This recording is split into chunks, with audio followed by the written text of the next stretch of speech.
Hello and welcome to this A310 video. This is the next video in the tutorial series. And what are we going to do in today's video? This is going to be the Returning to Airliner series, where we are going to be focusing on people who've flown airliners before, such as the A320 or the 737, and you want to know specifically what do I have to do for the A310. It's going to be a more complex level. We're not going to be using the in-sim checklist, and we're going to do a fair bit more explanations of why we press buttons and the more of the implications of different things like that. It's also going to be a flight from stand 25 in Ibiza to Nice with exactly the same routing that we used in the New to Airliners series. So without further ado, let's get started. So we're going to look at the overhead panel.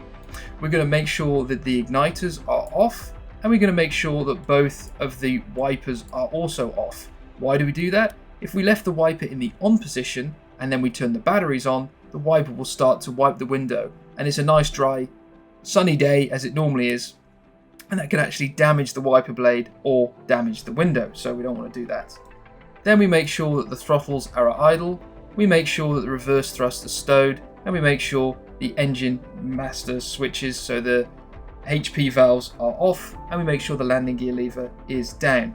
Then we move on to the overhead panel. Here we make sure that the batteries 1, 2 and 3 are off. We move to the DC bus selector and we read the voltage of the batteries from here. We make sure they're all above 25.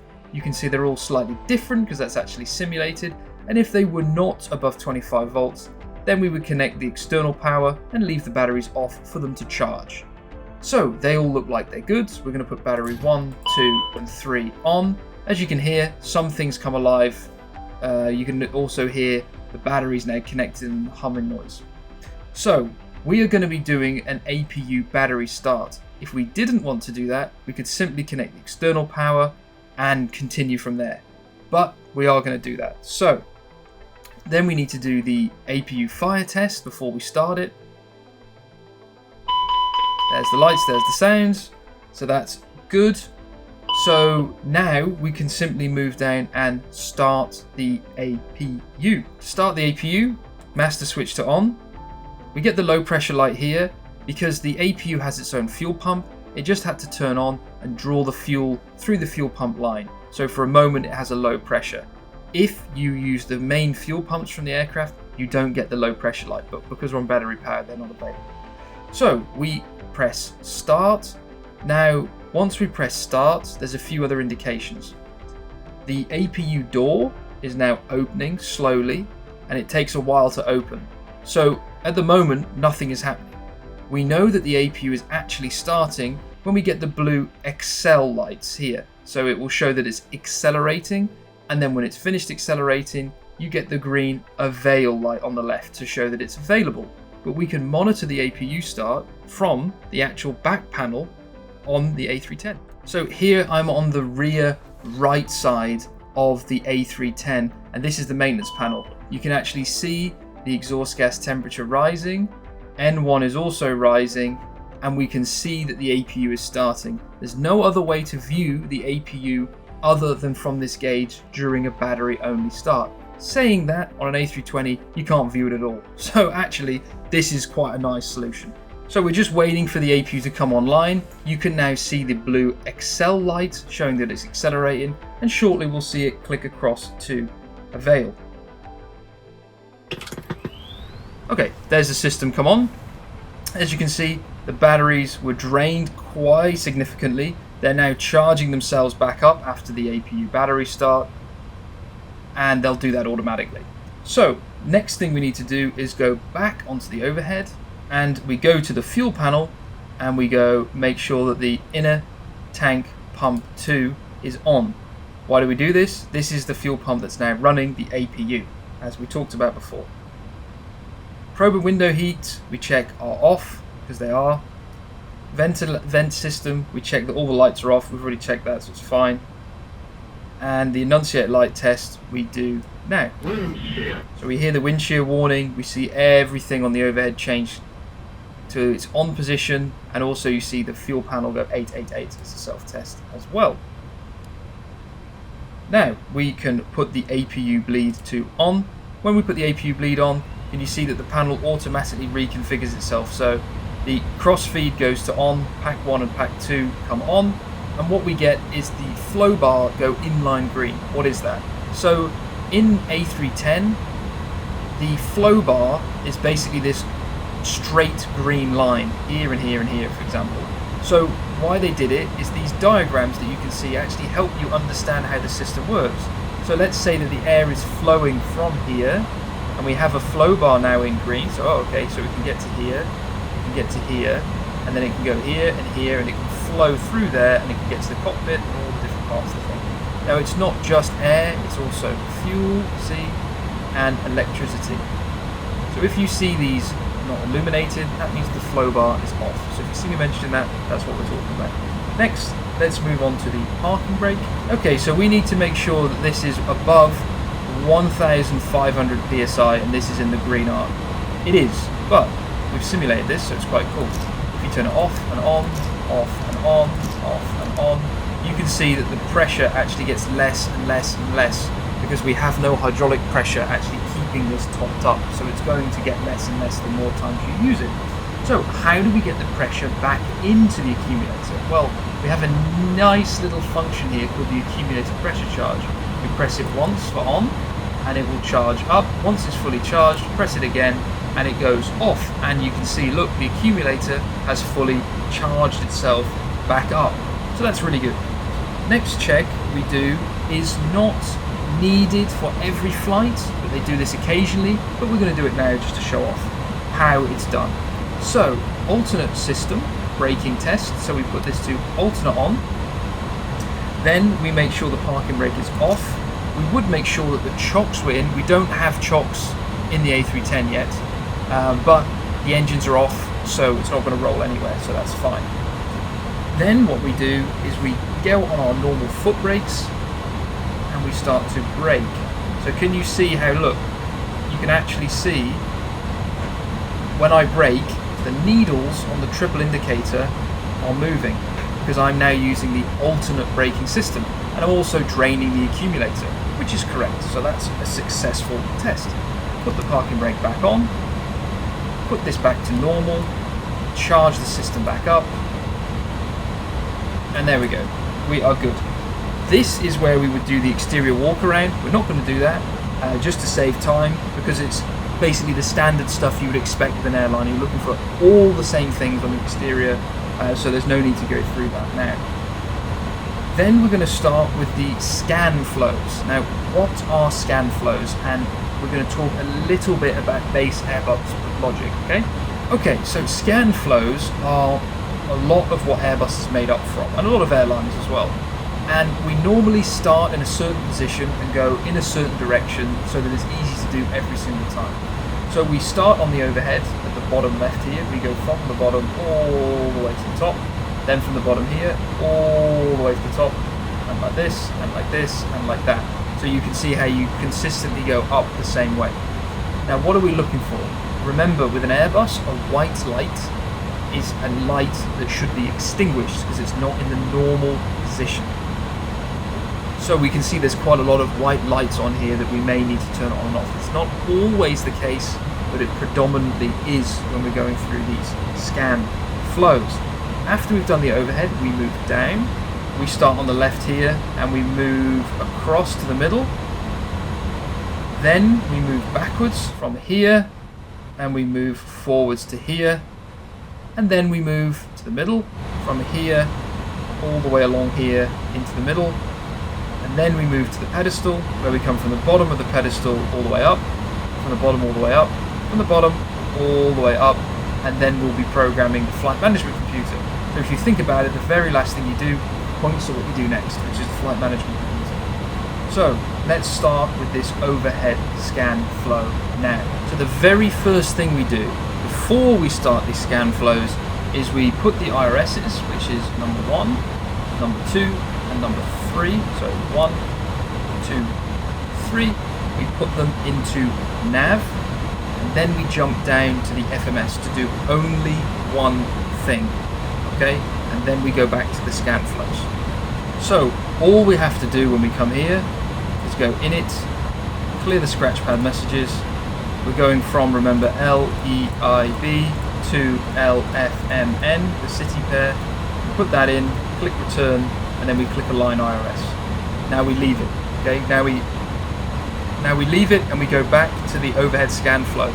We do this now so that we're not wasting time, because this, you know, as you know, an IRS align takes about 7 or 10 minutes, and that's why they say to do this sort of out of sequence. And now we go back to the overhead to continue the scan flow. Okay, starting bottom left. No smoking signs to auto. Seatbelt signs can stay off because refueling hasn't been completed. If we're in the night time, you can put the dome, the storm lights, they all work the normal way. Low pressure lights, then expected. Low pressure servo lights, they're also expected. The fault lights for the spoilers are expected as well, along as the pitch feel. So then we go to the top, we've already put this into nav, so that's absolutely fine. Back to the bottom again. Strobe light to auto, nav light to system 1 or system 2, doesn't really matter. All the rest remain the same, making sure that this is off. ATS switches come on, yaw damper comes on. Pitch trims, we cannot put the pitch trims on until the IRSs are aligned, hence why we did it earlier. So let's try it now, and you see them click off. So we have to remind ourselves later on to click those on, or we can wait now until the IRS goes into the attitude phase or they're fully aligned. It's up to you. Galley, it's a white light, so we can turn it off, and basically now all the ovens and things in the cabin start working, otherwise before they don't. Making sure that all these switches look good, be it inline green. We can do a standby generator test. It is not required for normal operations of the test, so we won't do it. We could do it now. Continuing up the overhead. This we make sure we leave an essential emergency, and the engine 1 fire we do as a test now. We make sure the latch is secure. Press down the loop test. Okay, we can hear we see the lights, hear the noise, squib test, that looks good, and this is good. Back down to the bottom again. These are off, this is on, make sure this is off. Fuel looks good. All of these can remain off for now, because we only need the one for the fuel pump. Making sure these are in line green. If the isolation valve is actually off, it can actually mean the engine can't start, or shut the engine down. So this cuts off all the fuel from these tanks, so you must make sure the isolation valves are on. Reading light, this illuminates the pedestal below.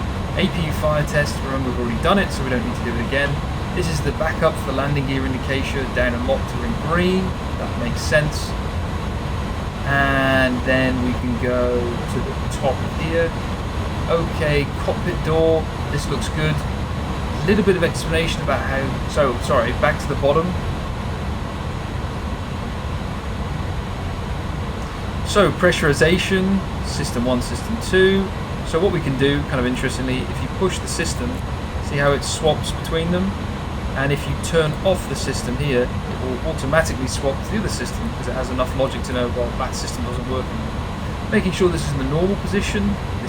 This auto pressure rate knob actually limits the speed at which the pressurization system can do its job. Making sure that we don't see the arrow here. This is normal. These are both open. So this is the outflow valve position. So open and closed. So they're in the open position. Differential pressure. We leave these as they stand now. The reason we don't turn them on yet, even though they're white lights, is because they produce a lot of heat. We don't need them yet. Moving on to the top of the overhead. Make sure that the oxygen supply is on. Make sure this is in the green band. Make sure that's like this. So it's in above 1400 psi.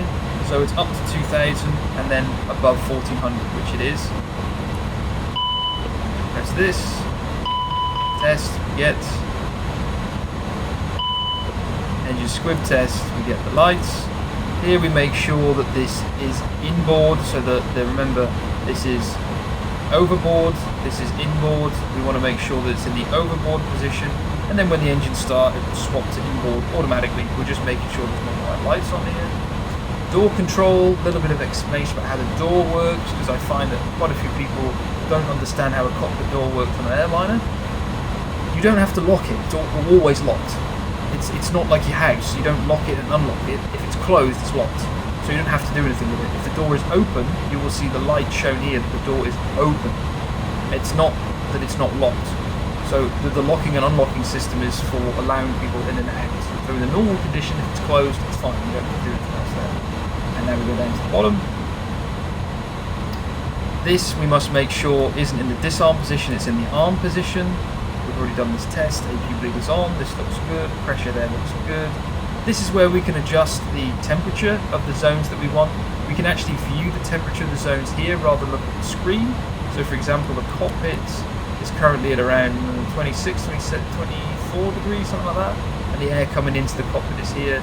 So I think I'm feeling a little bit chilly. I think I want the cockpit to be a bit warmer. So I'm going to increase the temperature of the cockpit, and you'll see the duct temperature increase, and eventually the temperature will increase overall. And actually the aircraft's smart enough that it knows the size of the areas to heat up. So the bigger the area, the longer it takes to heat up, etc, etc. So we'll put that back to CRT, which means it's displayed on the screens. Making sure all these lights are off, and that's done now. Now I can see that the aligning light's gone off, so let me try and re-put my pitch trims on. And there you go, they click on and they wait. So that's all done. So now we're going to move on to the side scan before we go on to the FMS. Just making sure all these lights look good. These are our brightness knobs. I can see that everything looks fine. Making sure the flight director is on. Making sure this is in nav. We have constraints normally selected. Zoom of around 15 miles is fine. We can leave this in map. We click DH for decision height, and we set this to -5. This stops, it's like a Boeing actually, they have the same system. It stops it from triggering when it shouldn't do. So then we move along, we make sure we've got our first, we'll come to that later on, and all the other modes generally look good. If this isn't illuminated, this whole panel, that's because the pitch trims are not on. If you don't have the pitch trims on, the AFS, the auto flight system, will not power on. Okay, so if this is blank, almost 100% guarantee you it's because the pitch trims are not on. Okay, so moving across to the side, make sure that the rat is off. There's no indication that it is on, but you just don't, make sure you don't pull it basically. And then we move along the side. We make sure that these are different brightness knobs for the instrument panels at the side and also for the main instrument panel, but it's daytime so we don't need to worry about those. The only one we need to move a bit closer for is the oxygen test. We somewhat simplified the oxygen test, so if you just press this button, you'll hear a sound, and that is the oxygen test, seen as a valid pass. Then we're going to move on to the center instruments, and we're just looking up here. This looks good, still looks in the green, don't see any of these lights showing on. Temperature makes sense that we're showing 80 odd degrees Celsius, the engines were on before, these are all at 0. This all looks normal. Landing elevation, we must set our landing elevation, so in Nice it's 50 feet, so that looks good. Doors look good, everything else looks good. Landing gear lever test, we can do the test if we need to, so landing gear and safe, system 1, we can check the other system, and leave it like that. Brake fans are off. So that's this flow done, so now we move to the bottom of the pedestal. Okay, these instrument lights do the overhead lighting, so the overhead back lighting, so if you're at night time then you can see them a bit better. Making sure the ADFs, if you want to tune them. Radios, this is what we talk to, this is the frequency, this is the volume knob. I'm not going to go over this because it's the same as basically every other airliner. The only difference being that the standby and your active frequency, you kind of toggle them over. It makes sense to be honest. So this is your standby, this is your active. If you toggle it, this becomes your active, this becomes your standby. Just play around with it for a few minutes. To be honest, it makes sense. Making sure this is off. Squawk code we're not going to use today, but it's fine. You can do the test here if you want to. It's not needed on standard operations. These are the brightness for the 2 ECAM screens. And this is our systems display page control. We don't need to go through it, but this is how we will look at pressure, fuel, AC, AP, all this sort of stuff.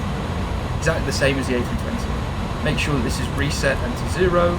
Weather radar, we want to make sure it's off. It's in this setting here is fine, and a bit tilted up. And these is just the same controls on the other side. We make sure that this is safe tied, so we make sure that it's closed. These actually fully function, by the way, the emergency cancel, normal cancel. They're used for if you get an ECAM you don't want, or you want to cancel them and go away, you can do all of that, and it fully works. And now we're going to move up to the FMS, finally.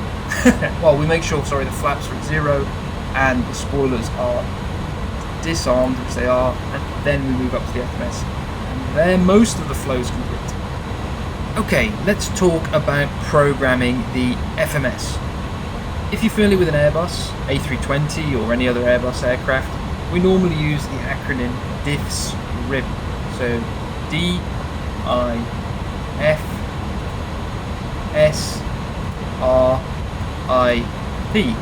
DIFS RIB. So we're going to use this acronym, so you type it out, you can put it in the other FMS on this side if you want to follow along, and we're going to go through what each one of these mean. D stands for data, so we go on ref, aircraft status, and what we want to check is A310-300, correct, engine type, that's correct, and the active and secondary database. As you can see, they're dated the same because we're drawing the nav data natively from within the sim, but in the real aircraft you'd have the previous and the current one. So we can see that it is the current nav data cycle, so that's good. That's what we're checking here, and we're checking the performance factor. You can't actually edit this on an A310, it's edited by engineers, but so it's always 0, 0 for us. In different aircraft it'd be different numbers, but that works the same way. So that's the D. I, we come to the INIT A page, so now we need to program the INIT A page. So we've already said we're going from Ibiza to Nice, and we can start to program it like this, okay? So latitude, longitude's fine, cost index we're going to use 40. That's a generally good cost index for the A310. Cruise flight level 360 we're going up to. Our flight ID INI 001. The cruise winds, remember today I think the aloft winds are actually 207 so this is where you would insert the cruise winds from your flight plan, but we have the calm weather preset, but I believe even when you select that it has a very slight amount of wind. Tropo and temp, we're going to leave this for now because it's calm day. Alternate is LFML, so that's Marseille. You can click none or return, it's up to you. So that's the INIT A page done. So diffs RIB, remember DI, and that's what we've done, the INIT A. F is flight plan. Okay, so we are now going to look at the flight plan page. Now, actually, this is fairly similar to an A320 in terms of how it operates in the way that you program the FMS. There are some things that you can see are different colours, it's all green, etc, etc, but you can see that the actual way that you put the route in, it's pretty similar. So let's start at LEIB, and we're going to put the route up on the screen now that we're going to use today. It's the same as the route that we used on the new to Airliners series, so it's going to be runway 06, which we select first, K-BAT to Romeo, and then we click insert. So similar, scrolling works the same way, so it's reverse, so up arrow to bring the page down. Nice, we're going to be doing the ILS 04 left via the Alba 7 Romeo, so now we can see it's selected. If we want to use a transition, you just select it here. This is how you do the approach transition, and this should be the transition from the start. And then you'd select whichever one you want, but we don't want any today, so we click insert. Boom, so that's the SID and the star put in. Now we need to put in the next part, so it's K-Bear direct to LTAN. So what you can do is you can use the next waypoint feature, so ELTAN, put that in there, and it will put the next waypoint. Now we need to go on the airway, so we select LTAN, lateral revision, vertical revision, exactly the same as the A320. We're going to go on the airway via the Uniform November 853. We select the airway, and now it shows all the waypoints that are available on that airway, and we're going off the airway at Lumas. So we scroll down, and there's Lumas, and we've inserted it. Now there is another way to insert an airway, and we're going to do that from Lumas. So we select lateral revision from Lumas on the left side, remember, and what we're going to do is we're going to go, we could just click airway, do the same thing as we did before, but we can also do it another way. So we can type via to, go to this one. So we're going to go on the Uniform Mike 976 slash, so via this airway, via, go to this waypoint. So we're going to the Mike Romeo Mike. Boom. There we go, and it's done. So that's the same way as selecting the airway, clicking it, scrolling and clicking it. It's actually a little bit quicker, to be perfectly honest. That's called the via go to function. So we're going to do that again. So it's the Uniform Yankee 122. So we're going via this airway to A, B, A, L, A, K, Ablak, boom, and it puts in. So that's the whole route program. Now, see how we have Ablak once and twice for the arrival. We want to clear Ablak, so you click clear like you would, puts it into the scratch pad, and we click it. We click clear again, and we want to clear the discontinuity. So I know in a Boeing, for example, you use line selects to do this. Now, same as on the A320, if you click any of these buttons, it doesn't copy the name into the scratch pad. That just isn't the thing on Airbus aircraft. And you can't just simply click this and put it up here to clear discontinuity. You must delete the discontinuity itself. So you click clear, and we want to clear the discontinuity. And that's it. So now it's gone. So that's the whole route put in. So DIFS is secondary flight plan. Secondary flight plan is fully working on the A310. Well, there's not much we can put in there, so we can just copy the active. So now we just have a copy of the flight plan in case anything goes wrong. Click back on secondary flight plan. You can do some pretty cool stuff. You could put another route in there. You can put another runway in there. You can do lots of stuff. This is really flexible, and it will be fully loaded for the whole flight. Today we're not really going to use it because it has more of a use for the arrival. You know, for big airports where, let's say, we're going into Heathrow and they've got 27 right, 27 left. You can have the approach to 27 right put in there when you're landing on 27 left. If ATC say swap runways, pull heading, activate secondary, straight onto the runway. Pretty useful, but it fully works. So that's the S of diffs RIP. R stands for RADNAV, which is on the progress page for us now. And these show you which radio nav aids are going to be tuned. So, a little bit of explanation for this, a little bit of background. See the A that's next to this? This stands for auto tuning. So, even though this aircraft's pretty old, it's pretty smart. So it's saying, I think these two nav aids here are the most appropriate ones for me to be looking at right now. And it's saying, I'm making that decision myself. Fair enough. But if you want to make the decision for it, so you can say, no, I actually want you to tune a different one, you could say, so let's actually find one. Let's go onto the VFR map. And let's zoom out like this. So IBA. So see, it said, I think this is the most appropriate. Yeah, fair enough. Makes the most sense. But there's got to be another nav aid around here somewhere. That's an NDB.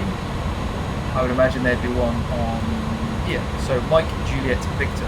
So we can say, no, actually, I want you to tune the Mike, Juliet, Victor. And this is pretty cool because you don't necessarily need to know the frequency, because you can type M, J, V, on.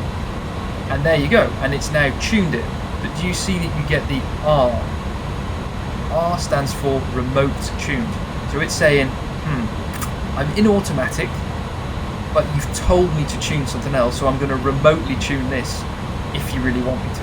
We can check, see the frequency, 113.3, 113.3. So it's done the right thing. And it will tune that VOR for you without, it won't change it because you've told it that's the one I want. To get rid of it, we can clear it, and then it will return back to its previously assigned one and go, okay, now I'm going to do what I want to do. There's a third way to adjust the VOR, and what we must do is look up at the EFS control panel. So if we select this to VOR, and we have to wait about 4 seconds, we look back down again. Do you see now how the frequency is on here, and we have the M. M stands for manual. So you are now manually tuning this. So I can put the 13.3, and it's identified Mike, Juliet, Victor, but you see it's bold, it's bigger in text because it's manual. It's because I've done it, okay? So this is how you manually set a VOR if you want to. And this is also how you can set a course. So we can set the course in here if we want to fly VOR to VOR, for example. That's getting a little bit too advanced. That was just a bit of an explanation. We're going to put it back into nav. So let's look back up here. Put it back into nav. It blanks this, goes back to IBA, and you can see the needle on this side goes back to where it should be pointing, which is behind us, remember? So that's it really. That was just a quick explanation. So RADNAVs, leave it alone. This is also where you see how far your distance is. You can also see your max and your optimum level. So we can go up to 410, optimum is 322. However, we haven't put the weights in yet, so it doesn't really know anything. So, diffs rip. So we've done the R. We can now go back to the INIT page for INIT B. So this is where we tell it the weight of the aircraft. But we can't program the weights of the aircraft using the default system here. Now, if we try and use this, it will be overridden by the custom code inside the A310, as we have a custom fuel management and also fuel flow system. So you must edit the weights and the performance inside the EFB, which we're going to go across to now.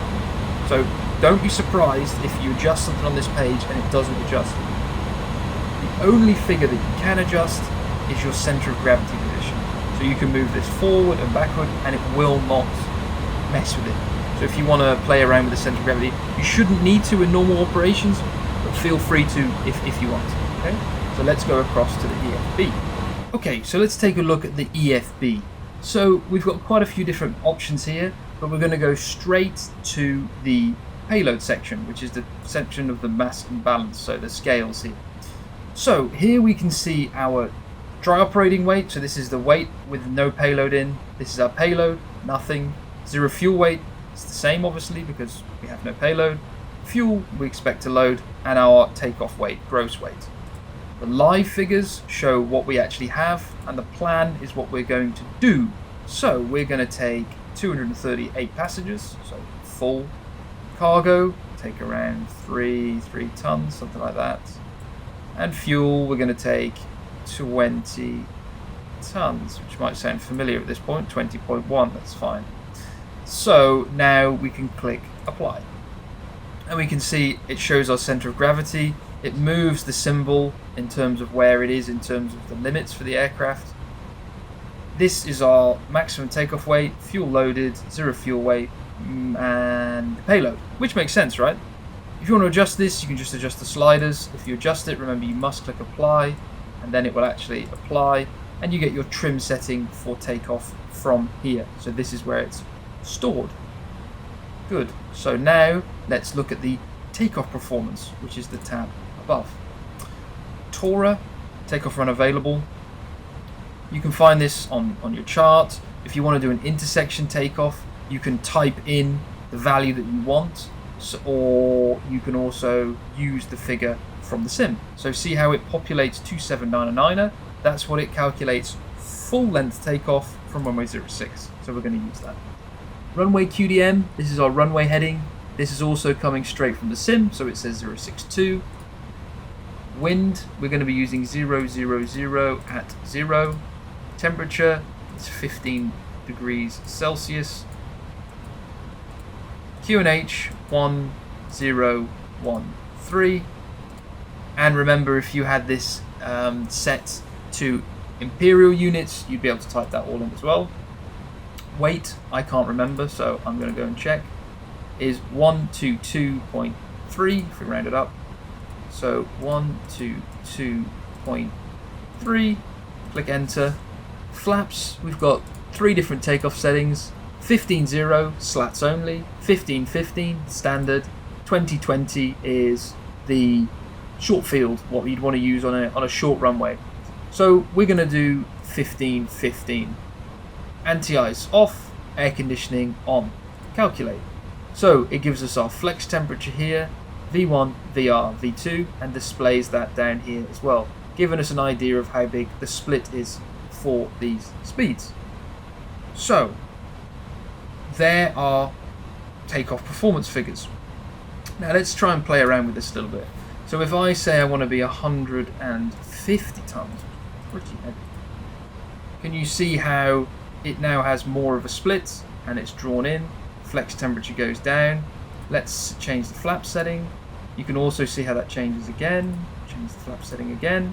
Flex goes down even more.